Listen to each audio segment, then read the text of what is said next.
All right, folks. Welcome back to Stream Catchers. One half of your host talking here, AB, along with. I'm Jack. What's going on? Hey, buddy, how you doing? I'm good. How are you? Pretty good, man. Feeling good, feeling great. Really looking forward to talking about Marvel's first ever episode of What If. Yeah, it's finally Um, here. Finally here. Felt like it kind of got here a lot quicker than the other shows. I don't know. It's like we had a month and a half, almost 2 months between Falcon and Winter Soldier and Loki, and then this was like 3 weeks after Loki. So I mean, it really just crept up on us. So Well, this one um, I would say that I probably anticipated this one the least out of the shows yeah, we've covered so far. I would say so. I guess I didn't really know what to expect going into hmm it. I think we had talked about this when it was first announced. I was almost afraid that it would be shorts, 7, 10, 12 minute long episodes. And I was kind of like, I mean, that'll be cool to kind of breeze through. But no, this was 33 minutes. It was a full on actual Yeah, story, and they gave us a lot to talk about. So let's just do quick hits, and then we can give our thoughts on the episode and riff from there. yeah, yeah. Very straightforward episode. They started us off with what if Peggy Carter was the first Avenger. They show Steve Rodgers going into the tank to get the serum. He has to hop out, get shot. In order to save the serum, they have to have Peggy jump in, and she takes it. So she comes out looking jacked up, looking like Hulk Hogan, brother. And it's basically she kind of has to go through the story that Steve went through. She has to prove herself. She ends up doing so by getting the Tesseract from Hydra. A fun part here is where Howard Stark actually uses the Tesseract to make the first ever Iron Man suit. We'll talk about that in a second, which Steve Rodgers ends up taking on as the first Iron Man, which was really fun. They called it the Hydra Stomper, I believe. hmm Um, they do the train scene where originally Bucky falls through into the ravine, but this time he does not. And Steve is the one that falls through in the Hydra Stomper. He survives, but the Tesseract is again in the hands of Hydra. So Peggy, the 107th, and Howard Stark have to go to Hydra's lair to save the day. They do. Red Skull opens up a portal to this giant tentacle alien thing. You want to say Okay. something? Let me finish this, and then you can talk. Yeah, Uh, yeah. um, I kind of want to start there. okay, we'll dive in here in a second. But Okay, she okay. she in essence she stops the giant tentacle being. She pushes it back through the portal. She actually goes through the portal, so that's her way of no longer being kept in the 40s. She pops hmm out on the other end with Nick Fury and Hawkeye, similar to Loki and the first Avengers movie. And that was the episode. So before we get into that, what are your initial thoughts on What If and how you felt about it?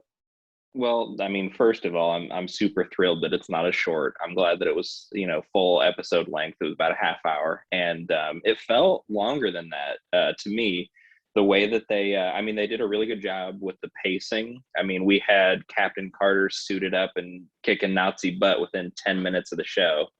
And it really covered a lot of really good scenes from Captain America, the First Avengers, just kind of with this new twist on it. I think they did a really good job um, showing what if Yeah. all these things, and yeah, I really enjoyed it. I'm thrilled. I don't know if we're supposed to. I mean, I haven't really looked into it a lot. I don't know if we're supposed to see Captain Carter in other episodes of What If. I don't know if there's any more to be said about this. I don't know if it's going to be 9 completely separated stories. But if they want to show her, taking a spot on the Avengers and showcasing some more Avengers stuff further in the show, I think that'd be really cool. Yeah, the way I interpret it is these are just going to be individual episodes, which was sort of one of my concerns in terms of us doing a podcast was, how are we going to do a podcast with individual episodes? But I think kind of to echo what you said, they did a really good job giving us a lot with not a lot of time. Yeah. I think it's a really good contrast to Bad Batch, which we talk about every single week, whereas these episodes are so short, it doesn't really feel like they give us a whole lot to talk about in each episode. Whereas here, Yeah. they crammed so much in there where it didn't feel rushed. It didn't feel like boom, boom, boom. It was actually a really well told story that they actually had time to breathe. And I hmm was I was pleasantly surprised. Mm-hmm. I think Peggy was great as Captain Carter, the new quote unquote Captain America. I don't think she'll pop up again in this season of What If. Perhaps maybe I know we're going to have a second season next year. And I was actually even going to ask you if maybe you thought we would see her pop up in the main live action Marvel kind of properties. I don't know. I mean, I would love it. I think Yeah. that she's I forget the actress's name that plays her in the live Haley Atwell. action. Yeah, I mean, she's great. She's great as Peggy Carter. And I mean, there's room to do it now with the multiverse and everything. So I don't know. I think that I think we'll have to wait and see. I think we'll have to wait a few weeks and see just how receptive fans are to the what if scenarios, and if there's a huge outcry for it. I mean, with the multiverse coming, I think it's only a matter of time before they find some stuff that they really like from other universes and pull it in. Marvel has confirmed that this show, What If, is canon in their multiverse. So I think that we will see some properties throughout the show pop up in the main MCU timeline. Whether or not it's Captain Carter, who knows? I think that they did a really good job with her. I think they set it up to where they could tell something else in live action, or at least have her pop up somewhere in there. Which I would be more than happy if they did that. Yeah, me too. Some of the issue with declaring this canon is that, I mean, why? I mean, if the multiverse exists, wouldn't every Marvel thing be canon in some way? I mean, it's literally infinite possibilities, and you have this Marvel universe. Like, why wouldn't X-Men be a different? Do you know what I mean? I think that that's also the case. I think that we are to assume that anything that we've seen from Marvel in the past, even like the X-Men animated series, Spider-Man animated, all those stuff, I think that we are to assume that all of that exists. I think that they just made a point to say, this is canon, this is part of phase 4, this exists. This isn't just a fun little spin-off side thing. This exists. This is a real thing in the multiverse, implying that we might see Captain Carter or some other different versions of these characters pop up in the main sort of live action part. Yeah, and I would love that. And I think that this would be a really good way to do it without surprising everybody in the movie theater with these completely different radical ideas, right? Because as long as you've seen these, you've already kind of dipped your toe in the water of what if, and then once they open up the multiverse and they bring in these new characters in different situations, or old characters in different situations, we're going to be a lot more familiar with it. Yeah, I think that's really the only thing that gives me pause with doing a multiverse and doing all these extra shows on Disney Plus, expecting everybody to follow up with these, because people like myself, we have no problem watching everything and sticking with everything and keeping up with everything. But I don't think that every single person that would have seen Avengers Endgame, Infinity War, would go out of their way to check these out. So I do think that this could cause confusion. I just hope that they are careful with how they handle the multiverse moving forward. Yeah. So yeah, I agree. Well, because with the just the scale of the audience of Avengers Infinity War and Endgame, there are definitely going to be fewer people that watch this than watch the blockbusters in theaters. But maybe once we get more multiverse movies in, people will be curious about what if afterwards, and they'll get into it that way. Sure, that's the beauty of Disney Plus, is that you have the ability to go back and check these out, along with really just about every other Marvel movie, save for the Spider-Man movies and Hulk. Everything else is on Disney Plus. So, yeah, I'm sure that people that are more casual viewers that do go and see these bigger movies will find more interest in watching stuff like this. But just as another example, I mean, they've already announced that they're going to do, Captain America 4, and it's going to be Sam Wilson as Cap 4, and they're probably going to release a trailer of that, sooner or later. and people are, casual fans are going to be really confused why it's a different Captain America, and then they're probably going to be interested in Falcon and the Winter Soldier. Exactly. That's a great example. So I think that it can be imperfect, but I mean, people will figure it out. And for the folks like us that do keep up with everything and watch it as it comes out, it creates a lot of excitement, I think, for the whole universe in itself. Yeah. You wanted to talk about so this piece. yeah. Okay, so while I was watching the episode, I knew this was going to be a part that was a little far-fetched for you, because I know that you've never seen Agents of Shield, and Agents of Shield covers a lot of Hydra stuff. Okay. And so part of Hydra was this like ancient, like culty religion society that worshipped an inhuman named Hive that has like tentacles for hair, and he's like dark, like gray charcoal skin. He's I'll send you a picture of it later on, but I wanted to read to you a little bit about him. Okay. Alveus, also known as Hive, was a parasitic inhuman capable of infesting and possessing the corpses of dead humans and controlling other inhumans through a hive mind. Because of his great power, Hive was eventually banished to his barren planet, leaving him trapped for centuries, which was a huge plot point in the show, because they have kind of, it's like a MacGuffin of the season, but it was a monolith, and when you touched it, they thought that the person was killed, but it's like a big metal object, and then it just turns into liquid and then turns back into the metal object, and it sucks up somebody and it brings them to this barren wasteland world. And so that's how, and they launch a rescue mission to save this person, and that's how Hive gets introduced in Agents of Shield. So if you didn't know that, having a giant portal with a giant Hydra monster coming through is a little far-fetched, and I saw that in your facial expression. No, to be honest with you, I didn't really think much of it. Knowing the Tesseract is the Space Stone, and you open the door anywhere in space, I figured, well, they just found this random thing, and I accepted what it was. I didn't question it too much. I just kind of was like, all right, whatever. I figured it was something to do with space, and it was like, they only have 33 minutes. They're not going to go into this great explanation. It makes for a fun final battle, whatever. I'll accept it. And it was a fun sort of moment. I think I do have one gripe here.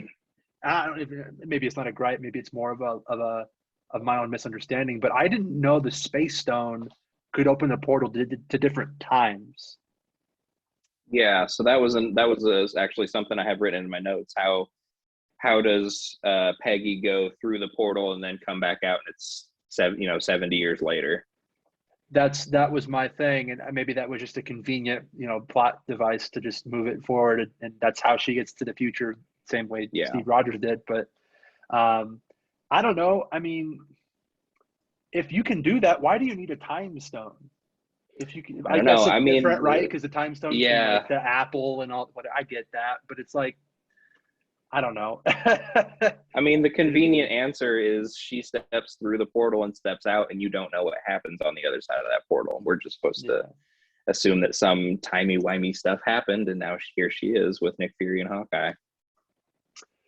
Yeah, I mean, it is a little convenient, and I guess you could also say that she's stepping through space. Time moves differently through space. Maybe she happened to go through a different portal. Yeah, who knows? Or maybe she even popped into a different multiverse. Maybe the Space Stone can do that. I don't know. I'm infinite possibilities, right? Yeah. I think that there is probably some explanation. It just kind of goes to my own ignorance of the full capabilities of the Space Stone. But that was just kind of like, all right, I guess I'll just accept it, Right, exactly. Sticking with this thing, it kills Red Skull in this version of everything that happens. So who the hell is guarding the Soul Stone?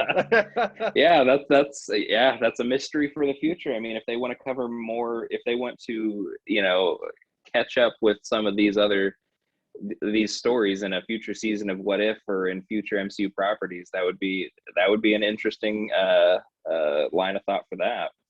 I didn't really think about that. I mean, I guess I just don't really know.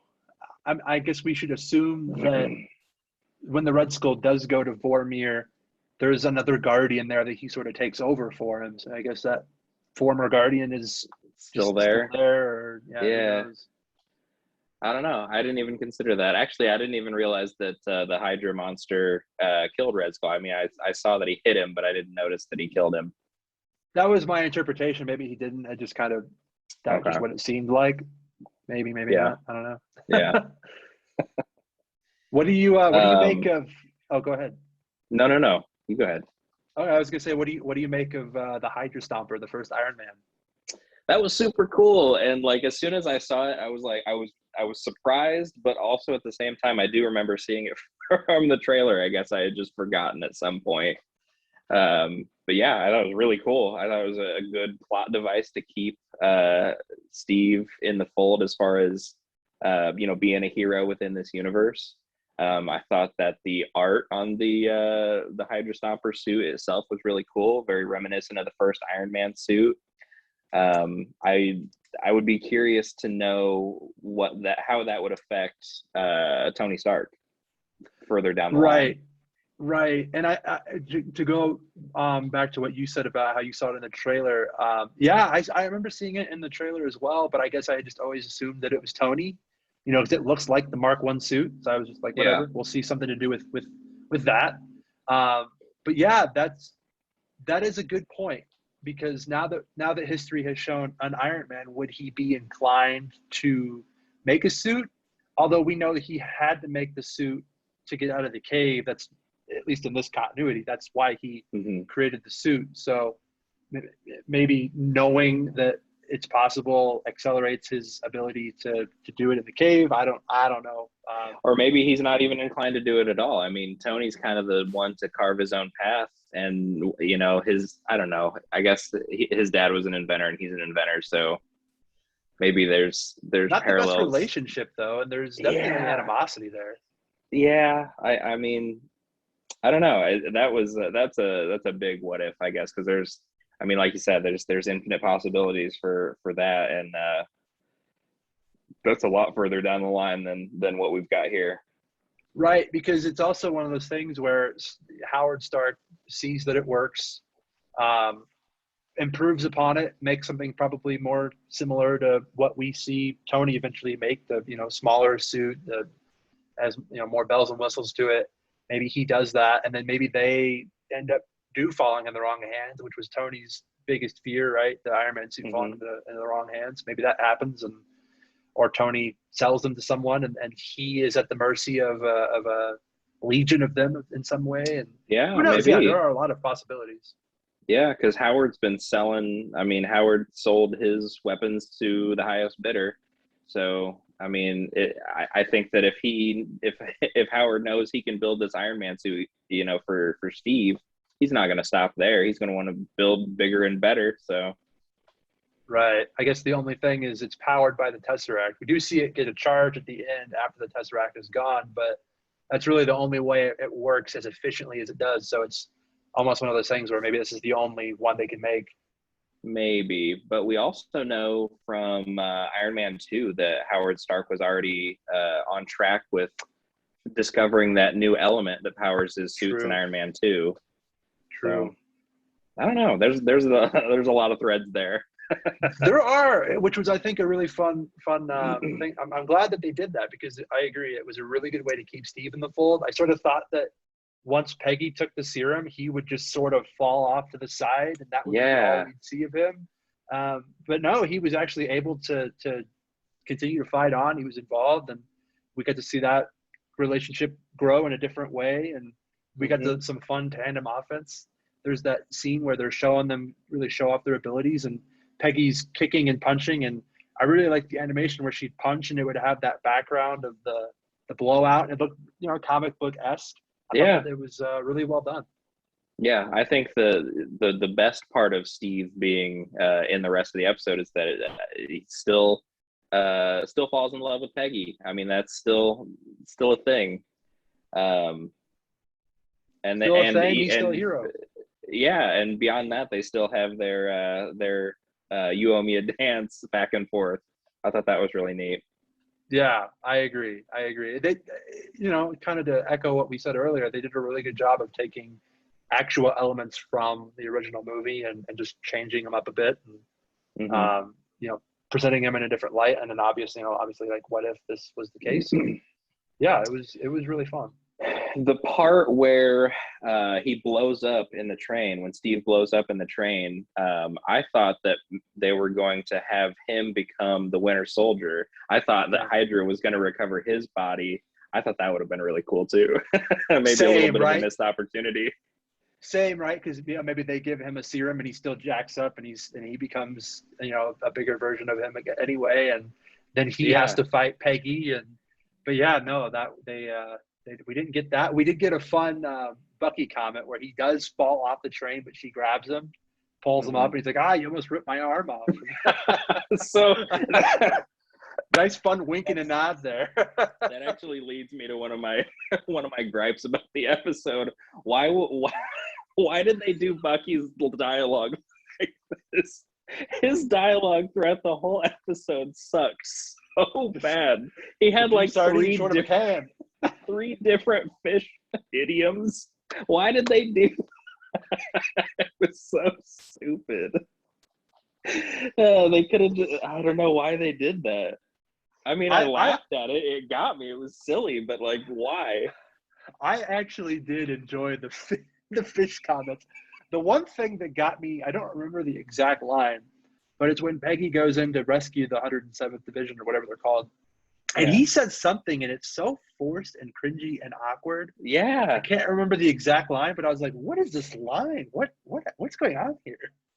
Like a few sardines short of a can, or was it was that the one, or was it a different there was one of them where he said there was that was definitely one of the lines, and that was probably my favorite one. So cringy. It would have been a little bit better, I think, if they had leaned into it harder, where he like nudges somebody, like and they're just like, what? Yeah, right. That was so bad. Oh man, I hope that they bring that to the like the live action. Like if we go to Captain 4 and he's making fish puns and idioms and God, holy mackerel! Oh yeah, oh that'd be so good. Actually, I'd hate it, but it'd be so good. that just became his thing. And then like we go back and watch older stuff, and we missed one. It's like, wait a minute, there's a thing. It's like he has one in every episode of Falcon and the Winter Soldier, and we missed it every single time. He's been doing this the whole time. Yeah. Oh man, it is interesting though, because in this scenario, he and Steve don't take a serum, at least that we know of, right? So we just assume they're going to die naturally. They're not going to be 100+ years old and go on and do all the crazy things that they do. So it's, in this scenario, Captain Carter is she's going to join the Avengers, right? And then afterwards she'll take down S.H.I.E.L.D., who's Hydra, but there's not going to be a Bucky type Winter Soldier for her to face. And then from there, right, there's no Falcon Winter Soldier, there's no Wakanda ties, there's no there's so many differences that come from just not having Bucky and Steve in the main timeline. That's part of why I think it would be really strange to have a follow-up to this story, because they had the scene where she comes through the portal into the future and meets Nick Fury and Hawkeye, which kind of seems like they're building to show like the events of the first Avengers movie with her as Captain Carter rather than Captain America. But if they follow that thread too far, there's going to be so many differences just because of what happened in this episode that we'd have far less recognizable interactions, far less recognizable exchanges, characters, everything. Would she have signed the Sokovia Accords, right? Would we have even had a civil war? Would they have been split up so that the whole team wasn't there to fight Thanos, right? And then maybe then the whole team beats Thanos. There's never a snap, which means, it just changes everything. Yeah, exactly. If there's no So snap, there's no Carly Morgenthau, which means there's no like John Walker Super Soldier, I mean, it just yeah, changes everything. yeah, yeah. So I don't So know. Yeah, I think that it will probably be cleaner if these stories don't um, intersect or build up to something too far, because I think that eventually you're gonna get a universe that's so dramatically different than the one that we're familiar with that yeah, you'd have your own. I mean, not that it would be bad, but you'd have your own Avengers alternate universe. You'd have sure. Earth 2 Avengers or whatever. Which is why I think it's a good thing that they're doing 10 episodes that are going to be separate in their own things. And if we do see any of these characters, whether it's Captain Carter or Star Lord, T'Challa, whatever, whoever it is, if we see these people pop up into the main timeline, we might see a callback or something like that of like, well, my time was different because we did this and that. But I Right. don't think that they're going to ever follow up with this and show us the full on what if. I think this is just kind of a fun thing. But it is fun to speculate because yeah, there's so many different threads that this can take on, and it's um, I was pleasantly surprised. I'm looking forward to next week's episode. It would have been a good opportunity. Like this whole plot device would have been a good opportunity for them to get a new Black Widow, but faced with just everything that's going on with the Scarlett Johansson versus Disney feud, I don't think that's an option anymore. Well, I think we should assume that Yelena is going to be the new Black Widow moving forward. For sure, and I think that that's a smoother transition. I'm just trying to go back into my post Endgame mind, and Mm, I remember trying to figure out theories on how we can get all these dead characters back to life. I mean, there's still I see there's what you're saying. Heimdall. There's Gamora is a different Gamora.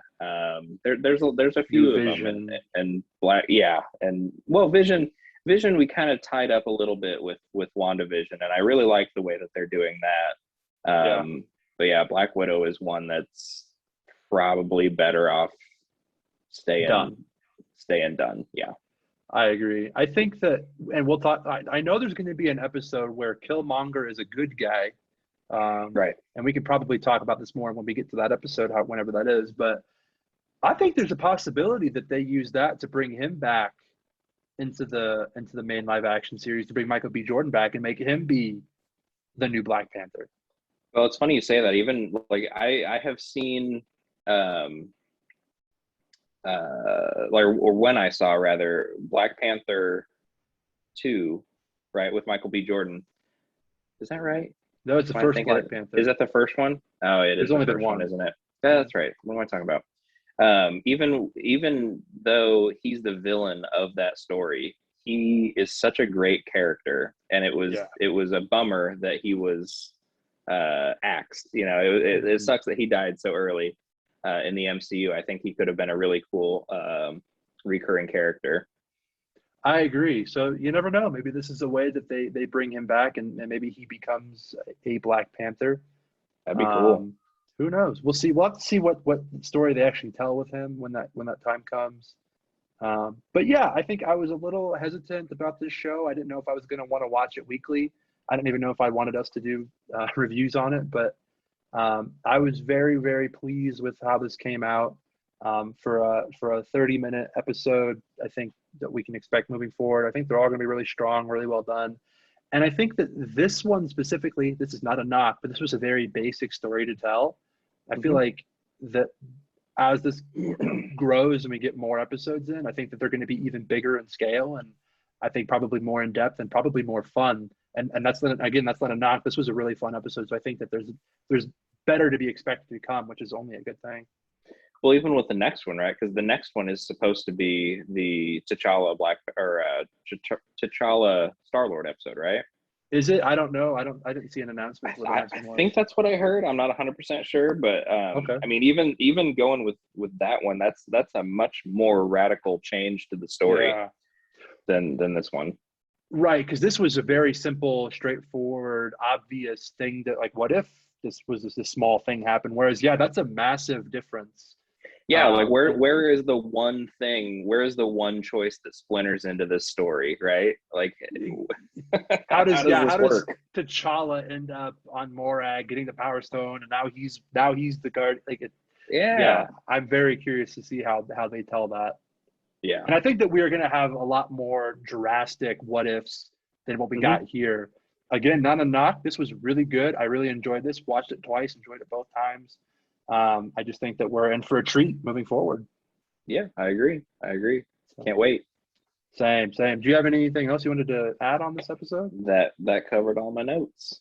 Okay. Well, sweet. That was it. That was a good show. Good episode. Yeah. Thanks for sticking with us to the end. If you did, folks, we really appreciate it. As always, if you want to support the podcast, best way to do so is to let your friends know or share the episodes on your social media if you can. Our social media links are in the show notes along with YouTube and all that. So leave us some feedback if you can. Let us know what you thought of What If, and let us know some of your theories on some of these thread lines that we could expect to see or might see, or who knows. So I guess until next week, folks, keep on keeping on. Yeah, yeah, yeah. We'll catch you later.